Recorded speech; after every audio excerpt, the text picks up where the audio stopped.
Let's go over to Utah UCLA. I mean, old Pac 12 coming back. Utah revamped offense, new quarterback, one of the better offensive lines in the country. UCLA coming with Nico Iamaleava. What a turn of events for these two teams just from a season ago. CD, how are we feeling about this game? UCLA is going to be getting 6 points here at home. Yeah, they got a lot of pieces that they're kind of stitching together through that portal. I mean, it seems like, second year head coach Deshaun Foster really went after a couple positions. Obviously, the headliner being Nico Iamaleava in that spring portal. I think that's also not getting talked about enough. Is that they got a new offensive coordinator, right? The Eric Bieniemy didn't work out for you.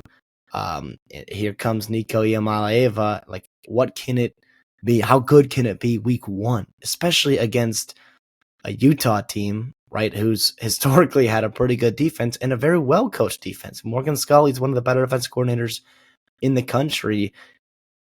And then you top that on the fact that the offensive coordinator for Utah is Jason Beck. And Jason Beck bringing his quarterback over, Devin Dampier, a little bit more undersized, maybe not your prototypical first round pick guy that's going to be, lighting up and making NFL draft or NFL GMs, just kind of oogle and ogle over him. But he's a really good college quarterback. He was fantastic last year.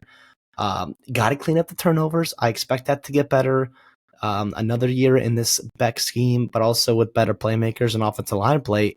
Really good offensive line play in front of them. That's where I expect them to win this game. Even if your passing game isn't going to be crisp in week one, right, on the road week one, I expect you to be able to run the football when you want to with this offensive line, with a couple of running backs you're bringing in from the portal. That's what I'm seeing here, and that's what I want to see. And then also, too, UCLA is replacing some pretty good front seven players from last year's team. And they went out in the portal, got some guys, and they're going to be obviously playing big-time minutes for them. We'll see how they adjust right away. But I like Utah in this spot here. I feel pretty confident in that. I've been seeing a lot of momentum push for UCLA, in July and in August as we creep closer to Labor Day weekend.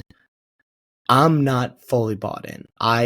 To be quite frankly, I don't see it yet. I'm going Utah, and I feel pretty good about that. And I'll lay 6.5 if I have to on the road. I mean, this is one of the tougher schedules in the country, and getting a win right here would mean a lot for UCLA moving forward if you're trying to make a bowl game.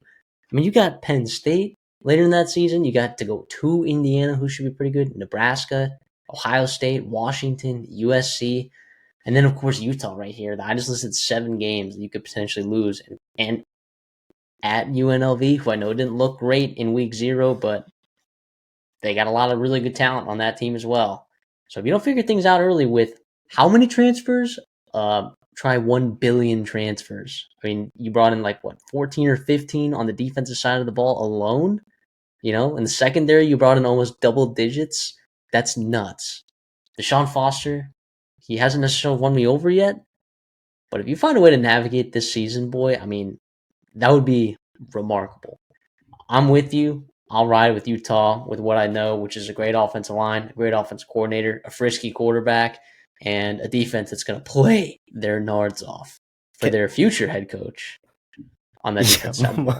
Morgan Scully, yeah. Can I ask you this real quick? Quarterback, who would you rather have? Who has the edge in this game here? That's such a silly question because the answer should be Nico Iamaleava, but my heart of hearts wants me to say Devin Dampier just because of how explosive we saw him in that offense a year ago. We'll see how that translates, but I'll say that the right thing to say is probably Nico, but my heart is telling me that I'd rather have a Devin Dampier on my team. I think Dampier outplays him today or this weekend because that's just who's around him and all that. Nico, UCLA's battling injuries at the wide receiver position, like Flores, not going to be available for a while. Mikey Matthews, Carter Shaw. Are these guys ready? Quasi. Are these guys ready to play for him?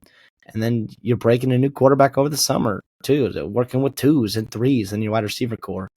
Yeah, that's what it's a little concerning. And by the way, like, yeah, the answer probably is Nico because of the upside there and what he can be in November and December. But yeah, I think Dampier outplays him, and that's why I think they win, among other reasons. But yeah.